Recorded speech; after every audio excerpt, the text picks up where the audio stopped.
বাংলাদেশের সর্বশেষ গুরুত্বপূর্ণ আপডেট সংবাদে আপনাকে স্বাগত। শুরুতেই সংবাদ শিরোনাম, পরে বিস্তারিত। শুরুতেই জানাবো, গোপন আস্তানার সন্ধান, বান্দরবনের সেনাবাহিনীর সঙ্গে বন্দুকযুদ্ধে কেএনএফের ৩ সন্ত্রাসী নিহত। বান্দরবনের রুমা উপজেলার গহীন জঙ্গলে কুকিচিন ন্যাশনাল ফ্রন্ট কেএনএফের গোপন আস্তানার সন্ধান পেয়েছে সেনাবাহিনী। গভীর জঙ্গলের ওই আস্তানায় অভিযান চালিয়ে সেনাবাহিনীর সঙ্গে বন্দুকযুদ্ধে কেএনএফের ৩ সদস্য নিহত হয়েছে। ও এলাকায় সেনাবাহিনীর টহল জোরদার করা হয়েছে। এরপর জানাবো, রাজধানীর প্রেস ক্লাবের সামনে সড়কে অটোরিকশা চালকদের অবরোধ, ব্যাটারি চালিত যানবাহন বন্ধের হাইকোর্টের আদেশ প্রত্যাহার, বিআরটিএ কর্তৃক লাইসেন্স ও যৌক্তিক রুট পারমিটের দাবিতে জাতীয় প্রেস ক্লাবের সামনে সড়ক অবরোধ করেছে রিকশা, ভ্যান, ইজিবাইক শ্রমিক ইউনিয়ন। রোববার বেলা 11:30টার দিকে অবরোধ শুরু করে ব্যাটারি চালিত রিকশা চালকেরা। এর আগে সেখানে গণ অবস্থান কর্মসূচি পালন করেন তারা। এদিকে শপথ নিলেন নতুন সিসি ও ৪ নির্বাচন কমিশনার। নবনিযুক্ত প্রধান নির্বাচন commissioner CC ASM Mohammad Nasir Uddin ছাড়াও ৪ নির্বাচন কমিশনার ইসি আনুষ্ঠানিকভাবে শপথ নিয়েছেন। রোববার ২৪শে নভেম্বর দুপুর ১:৩০টার পর সুপ্রিম কোর্টের জাজেস লাউঞ্জে তাদের শপথ পাঠ করান প্রধান বিচারপতি ড সৈয়দ রেফাত আহমেদ। এদিকে মতিঝিলে ডাকাতির প্রস্তুতিকালে ৩ জন গ্রেপ্তার। রাজধানীর মতিঝিলে ডাকাতির প্রস্তুতিকালে দেশীয় অস্ত্রসহ ৩ জনকে গ্রেপ্তার করেছে পুলিশ। শনিবার ২৩শে নভেম্বর রাতে মতিঝিলের এজিবি কলোনি এলাকা থেকে অভিযান চালিয়ে তাদের হাতে নাতে গ্রেপ্তার করে পুলিশ। এদিকে নিষিদ্ধ ছাত্রলীগের ঝটিকা মিছিল আটক ৬। নেত্রকোনার পূর্বধলায় প্রতিবাদ মিছিল করেছে নিষিদ্ধ সংগঠন ছাত্রলীগের নেতাকর্মীরা। এই ঘটনায় ৬ নেতাকর্মীকে আটক করেছে পুলিশ। এবং সর্বশেষ জানাবো, সরকারের কঠোর হুঁশিয়ারি উপেক্ষা করে দলে দলে ইসলামাবাদে ছুটছে পিটিআইয়ের নেতাকর্মীরা। পাকিস্তানের সাবেক প্রধানমন্ত্রী ও পাকিস্তান তেহরিক ইনসাফ পিটিআই দলের প্রতিষ্ঠাতা ইমরান খানের আহ্বানে সাড়া দিয়ে এবং তার মুক্তির দাবিতে ইসলামাবাদ ঘেরা হয়ে নেতাকর্মীরা বিভিন্ন অঞ্চল থেকে জড়ো হতে শুরু করেছেন। মোবাইল ইন্টারনেট বন্ধ, কঠোর নিরাপত্তার মধ্যে পুরো দেশ ঘিরে ফেলেছে সেনাবাহিনী। প্রিয় দর্শক, এতক্ষণ শুনছিলেন সংবাদ শিরোনাম, এবারে বিস্তারিত। তবে তার আগে বন্ধুরা, অনুরোধ থাকবে সংবাদটিতে একটি লাইক দিন। এই চ্যানেলে আপনি নতুন হয়ে থাকলে আমাদের সংবাদটি দেখতে দেখতে চ্যানেলটি সাবস্ক্রাইব করে রাখুন। কমেন্ট করে বন্ধুরা আপনার মূল্যবান মতামত জানিয়ে দিন আপনি বিশ্বের কোন দেশ থেকে বা বাংলাদেশের কোন স্থান থেকে আমাদের সংবাদটি দেখছেন এবং শুনছেন। এবারে বিস্তারিত। গোপন আস্তানার সন্ধান, বান্দরবনের সেনাবাহিনীর সঙ্গে বন্দুকযুদ্ধে কেএনএফের ৩ সন্ত্রাসী নিহত। বান্দরবনের রুমা উপজেলা গহীন জঙ্গলে কুকিচিন ন্যাশনাল ফ্রন্ট বা কেএনএফের গোপন আস্তানার সন্ধান পেয়েছে সেনাবাহিনী। গভীর জঙ্গলে ওই আস্তানায় অভিযান চালিয়ে সেনাবাহিনীর সঙ্গে বন্দুকযুদ্ধে কেএনএফের ৩ সশস্ত্র সন্ত্রাসী নিহত হয়েছে। সেই সঙ্গে অস্ত্র ছাড়াও অন্যান্য সরঞ্জাম উদ্ধার করেছে সেনাবাহিনী। রোববার ২৪শে নভেম্বর আন্তঃবাহিনী জনসংযোগ পরিদপ্তর আইএসপিআর এর এক বিজ্ঞপ্তিতে সব বিষয় জানানো হয়েছে। কেএনএফের ওই আস্তানায় সেনাবাহিনীর অভিযান এখনও চলমান রয়েছে। আইএসপিআর জানায়, রুমা উপজেলার গহীন জঙ্গলে কেএনএফের গোপন আস্তানায় অভিযান চালিয়ে সেনাবাহিনীর সঙ্গে বন্দুকযুদ্ধে ৩ কেএনএফ সন্ত্রাসী নিহত হয়েছে। এই ঘটনায় অস্ত্র ছাড়াও অন্যান্য সরঞ্জামাদি উদ্ধার করা হয়েছে। সেনাবাহিনী ব্যাপকভাবে অভিযান চালাচ্ছে। যে কোনো সন্ত্রাসীকেই সেনাবাহিনী ছাড় দিবে না বলে জানিয়েছে সেনাবাহিনীর সদস্যরা।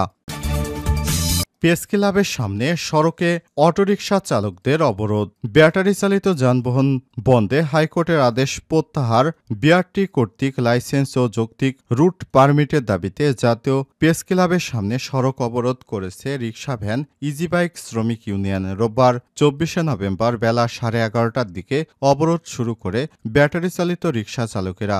এর আগে সেখানে গণ অবস্থান কর্মসূচি পালন করেন তারা। চালকেরা বলেন, ব্যাটারি চালিত যানবাহন বন্ধের আদেশে ঢাকা মহানগরীতে ৮ থেকে ১০ লাখ চালকসহ কর্মহীন হয়ে পড়েছে অনেকেই। বিকল্প কোনো ব্যবস্থা না করে চলাচলে নিষেধাজ্ঞা দেওয়া হয়েছে, এটি প্রত্যাহার করতে হবে। এ সময় ব্যাটারি চালিত যানবাহন চলাচলে নীতিমালা প্রণয়ন এবং চালকদের ড্রাইভিং লাইসেন্স প্রদান ও আন্দোলনে আটক গ্রেপ্তারকৃতদের অবিলম্বে মুক্তির দাবিসহ বেশ কয়েকটি দাবি তোলেন তারা।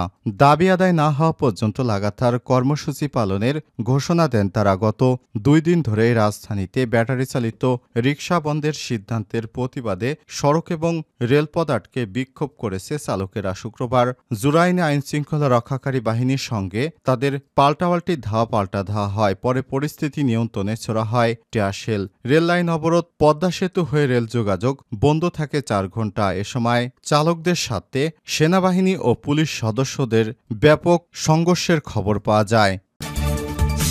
শপথ নিলেন নতুন সিসি ও 4 নির্বাচন কমিশনার।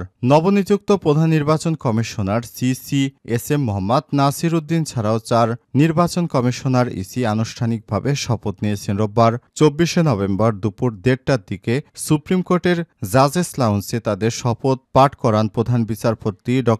সৈয়দ রেফাত আহমেদ। এর আগে শপথ নিতে দুপুরের দিকে সুপ্রিম কোর্ট প্রাঙ্গণে আসেন সিসি সহ 4 নির্বাচন কমিশনার। পরে আনুষ্ঠানিকতা শেষে প্রথমে নতুন সিসিকে শপথ পাঠ করান প্রধান বিচারপতি। এরপর শপথ নেন 4 নির্বাচন কমিশন। গত বৃহস্পতিবার 21শে নভেম্বর মন্ত্রিপরিষদ বিভাগ থেকে জারি করা পৃথক প্রজ্ঞাপনে তাদের নিয়োগ দেওয়া হয়। ওই দিন ইসি গঠনে সার্চ কমিটির প্রস্তাবিত নামের তালিকা থেকে অবসরপ্রাপ্ত সচিব এ এম নাসির উদ্দিনকে প্রধান সিসি করে গঠন করা হয় নতুন নির্বাচন কমিশন ইসি।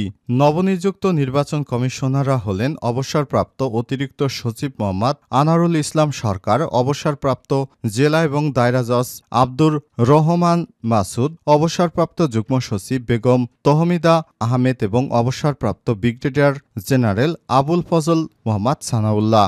গত 29 অক্টোবর সুপ্রিম কোর্টের আপিল বিভাগের বিচারক সভাপতি জুবায়ের রহমান চৌধুরীকে প্রধান করে ইসি গঠন হয়। 6 সদস্যের সার্চ অনুসন্ধান কমিটি গঠন করে অন্তর্বর্তীকালীন সরকার। পরবর্তীতে বুধবার 20শে নভেম্বর সন্ধ্যায় বঙ্গভবনে রাষ্ট্রপতির কাছে ইসি গঠনের সার্চ কমিটির প্রস্তাবিত 10 নামের তালিকা দেওয়া হয়। পরদিন বৃহস্পতিবার 21শে নভেম্বর এই তালিকা থেকে 5 জনকে পরবর্তী নির্বাচন কমিশন ইসি গঠন করা হয়। মতিঝিলে ডাকাতির প্রস্তুতিকালে 3 জন গ্রেপ্তার। রাজধানীর মতিঝিলে ডাকাতির প্রস্তুতিকালে দেশীয় অস্ত্রসহ 3 জনকে গ্রেপ্তার করেছে পুলিশ। শনিবার 23শে নভেম্বর রাতে মতিঝিলের এজিবি কলোনি এলাকায় অভিযান পরিচালনা করে তাদের গ্রেপ্তার করা হয়। গ্রেপ্তারকৃতরা হলেন রাশেদুল ইসলাম ওরফে রাইসা ওরফে বাবু 24, 2 মোহাম্মদ নাইম 23 ও 3 মনির হোসেন মঞ্জু 28। গ্রেপ্তারের সময় তাদের হেফাজতে থেকে 3টি ধারালো চাকু উদ্ধার করা হয়। মতিঝিল থানা সূত্র থেকে জানা গেছে, মতিঝিল থানা এলাকায় রাত্রিকালীন ডিউটি করার সময় থানার টহল পুলিশ গোপন সংবাদ পায় যে এজিবি কলোনি এলাকায় আইডিয়াল স্কুল অ্যান্ড কলেজের সামনে কয়েকজন দেশীয় অস্ত্রসহ ডাকাতির প্রস্তুতি নিচ্ছে। এমন সংবাদের ভিত্তিতে রাতে ঘটিকায় থানার টহল দল সেখানে অভিযান চালায়। পুলিশের উপস্থিতি টের পেয়ে দৌড়ে পালানোর চেষ্টার এক পর্যায়ে উল্লেখিত 3 জনকে হাতে নাতে গ্রেপ্তার করে পুলিশ। গ্রেপ্তারের পর তাদের কাছ থেকে 3টি ধারালো চাকু উদ্ধার করা হয়। প্রাথমিক জিজ্ঞাসাবাদে জানা যায়, গ্রেপ্তারকৃতরা ঘটনাস্থল সহ আশপাশের এলাকায় ডাকাতি করার জন্য উক্ত স্থানে সমবেত হয়ে প্রস্তুতি নিচ্ছিল।